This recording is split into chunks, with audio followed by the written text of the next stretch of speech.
Elhamdülillahi Rabbil alemin. Ve salatu ve selamu ala Resulina Muhammedin ve ala alihi ve ashabihi ecmain. Allah'ın selamı, rahmeti, bereketi üzerinize olsun aziz ve muhterem izleyenlerim. Beled suresi üzerinde sohbet ediyoruz. Beled suresinde Allahu Teala önce o beldeye yemin ediyor.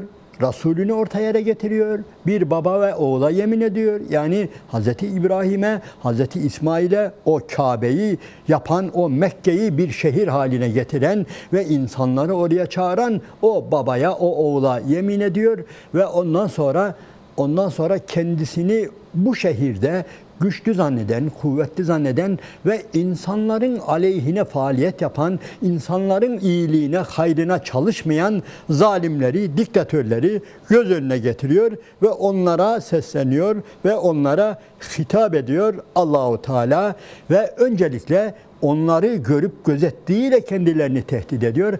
Ama görüyoruz, tehdidi devam ettirmiyor Allahu Teala. İlginçtir. Şimdi okuyacağım ayeti kerimelere bakıyoruz.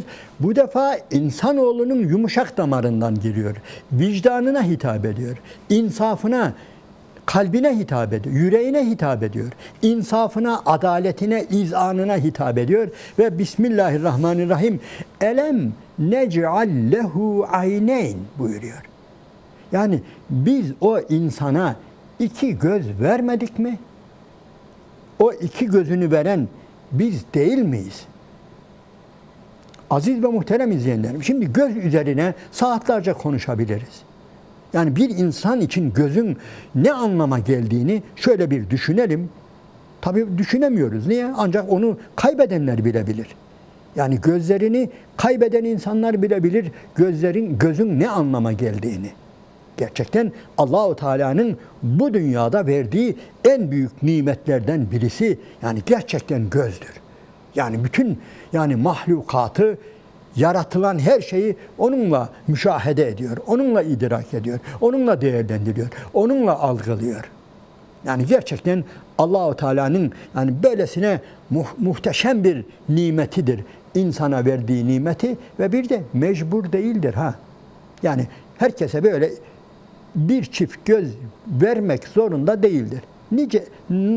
Ne kadar da olsa şöyle az çok birilerini kör yaratarak, ama yaratarak bunu gösteriyor. Yani ey kullarım ben mahkum değilim, ben mecbur değilim.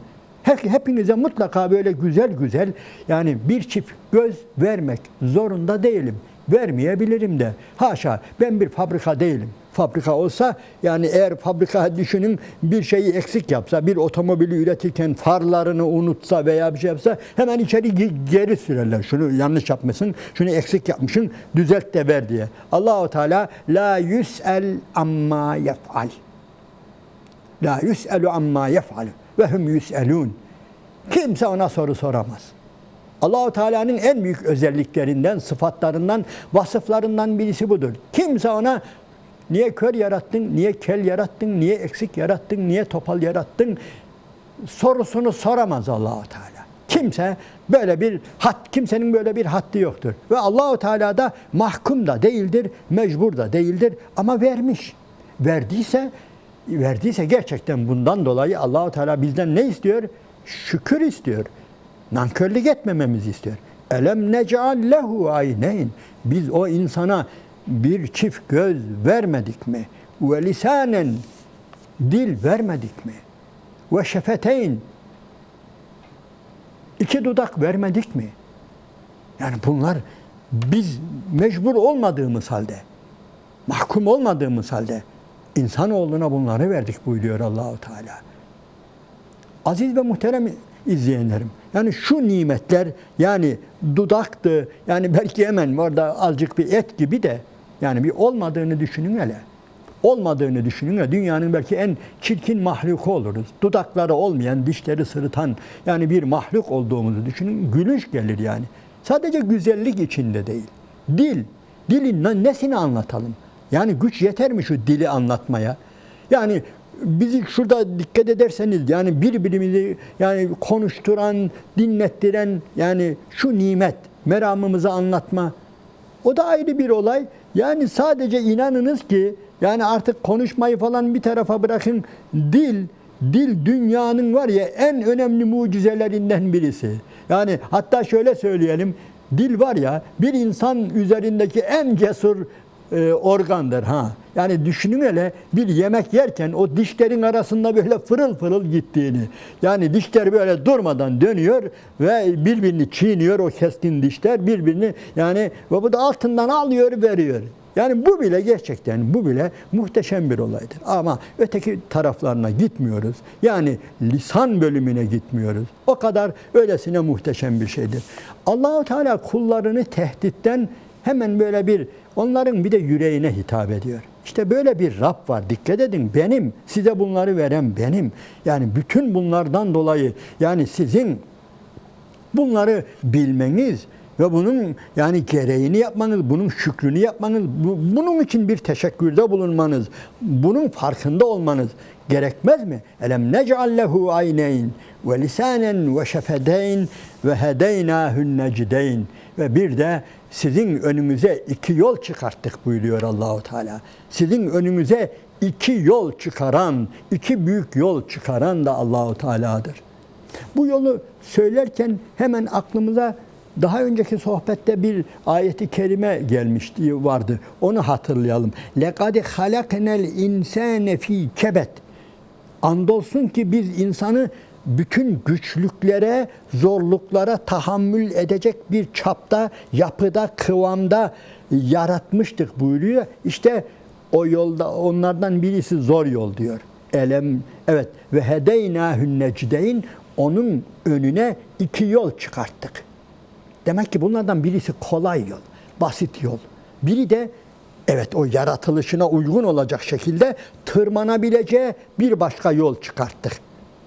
O da cennet yolu. Biraz zor. Yani cennete biraz güçlüklerle o yani yarattığım özellikleri kullanarak tabii onlarla ulaşılacak ve hedeynâhün necdeyn evet insanoğlunun karşısına insanoğlunu getirdik bir kavşağa, ikili bir kavşağın önüne diktik. Bir kolay yol, bir de zor yol var. Felak tehamel akabe. Ama bu Mekke insanı var ya, ama bu zalimler var ya, ama bu diktatörler, ama bu haksızlar var ya ne yaptılar? Felak tehamel akabe. Sarp yokuşu seçmediler. Sarp yokuşa tırmanmayı göze almadılar. Evet, sarp yokuş. Akabe sarp yokuştur. İgtehame oraya göğüs germek, oraya tırmanmak. Böyle bir yola tırmanmayı göze alamadı. Basitlik yaptılar. Yani çok kolayına kaçtılar işin. Halbuki adam dediğin sarp yokuşa tırmanır buyuruyor Allahu Teala. Demek ki aziz ve muhterem izleyenlerim hemen buradan bir şey çıkarabiliriz ki cennette giden yollar biraz yani çalılarla, dikenlerle, tel örgülerle veya böyle şeylerle herhalde çevrili ki buraları aşmak yani aşacak güçteyiz. Yani söylediği gibi yani lekad halaknel insane fi kebet. Bütün bu dikenli yolları, engebeleri, kayaları aşabilecek özellikler yaratmış Allahu Teala. Madden ve manen de yani tırnaklarımızı, ellerimizi, ayaklarımızı böyle yarattığı gibi yani sabır olarak yani bize böyle bir güç, bize böyle bir yetenek de vermiştir. Allahu Teala ki yani bizi cennete götürmek istediğine göre bu cenneti elde etmek için yani böyle bu özellikleri de baştan yaratmıştır Allahu Teala. Bizde bu vardır. Yani itiraz etmeyelim. Yani gücümüz yetmez demeyelim. Cennete gücümüz yeter. Var evet birazcık yani güçlükleri var ama ona tırmanabiliriz. Ve hedeynâhün necdeyn. Evet kaş verdik, göz verdik, dudak verdik, lisan verdik ve bir de karşısına iki yol çıkarttık ve ama insanoğlu onlardan hep yani özellikle zalim insanlar, özellikle başkalarını düşünen insanlar ki bu tamamen başkalarıyla alakalı. Yani başkalarına yönelik, başkalarını düşünen insan anlamında Allahu Teala sarp yokuşu o şekilde tarif ediyor. Ve ma edrakemel agabe. Nedir bu sarp yokuş biliyor musun buyuruyor Allahu Teala ve devam ediyor. Fekkur agabe. boyun azat etmektir.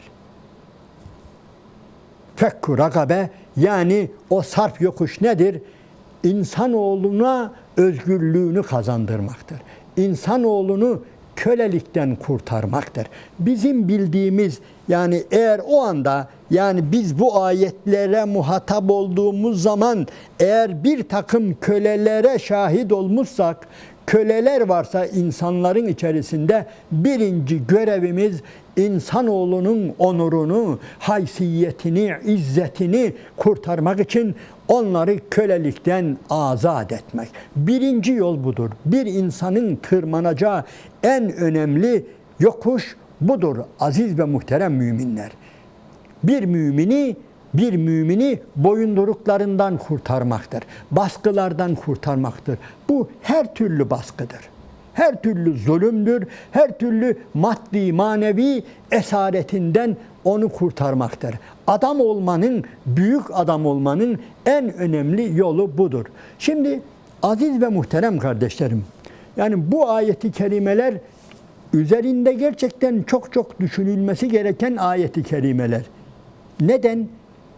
Çünkü iyi dikkat ederseniz İslam'ın ileriki dönemlerinde, ilerleyen günlerinde, Medine günlerinde zekat denilen bir ibadet gelecek. Zekat ibadeti gelecek, sadaka gelecek, yardımlar gelecek. Bunlar onlardan biraz daha değişiktir. Yani Allah-u Teala'nın adam dediğin köle azat eder derken muhatapları da başkaları. Daha henüz iman etmemiş insanlar, dikkat ediniz. Hem iman etmemiş insanlar, onları muhatap alıyor Allah-u Teala. Henüz öyle 40'ta bir zekat falan değil. Yani اَلَّذ۪ينَ يُقِيمُونَ الصَّلَاةَ وَمِمَّا رَزَقْنَاهُمْ يُنْفِقُونَ ayeti kerimesi değil bu. Onlar nedir? İman eden insanlar işte namaz kılacaklar. Kendilerine verdiğimiz rızıklardan onlar da başkalarına infak edecekler, yardım edecekler. Ama bu ayeti kerimeler, şu ayeti kerime bunlarla örtüşmüyor, tam oturmuyor. Niye? Bakıyoruz Mekke'nin ilk günlerinde, daha ortada zekat yok, bir şey yok. Allah-u Teala zekattan daha çok para istiyor bir anlamda. Zekat nedir? Bildiğimiz 40'ta 1'dir. Ve Müslüman olduktan sonra, namazdan sonra yani gelen bir ibadettir. Ama burada daha henüz insanlar iman etmeden onlara hitap ediyor ki adam dediğiniz başkalarını özgürlüğe kavuşturur. Başkalarının özgürlüğü nedir? Yani en azından elinize bir kalem alın, bir hesap yapın. Köle azat etmektir. Köle, yani en basit bir köle bugün yapılan hesaplara göre, yani günümüzün otomobillerinden başlayalım. Yani en ucuz otomobil, yani diyelim ki uysal bir köle ve bu köle de aynen otomobil fiyat kalitesiyle birlikte yükseldiğini düşünelim. Allah-u Teala bizlerden böyle şeyler istiyor veya o gün Kur'an'ı indirdiği insanlara böyle bir hitapta bulunuyor. Bu nedir? Niçin böyle bir hitapta bulunuyor? İnşallah Teala bunu önümüzdeki sohbette ele almaya gayret ederim. Çünkü eğer Kur'an-ı Kerim'i bu yönüyle anlayamazsak inanınız ki ne peygamberlerin geliş gayelerini tam olarak anlayabiliriz, ne insanoğlunun serüvenini anlayabiliriz.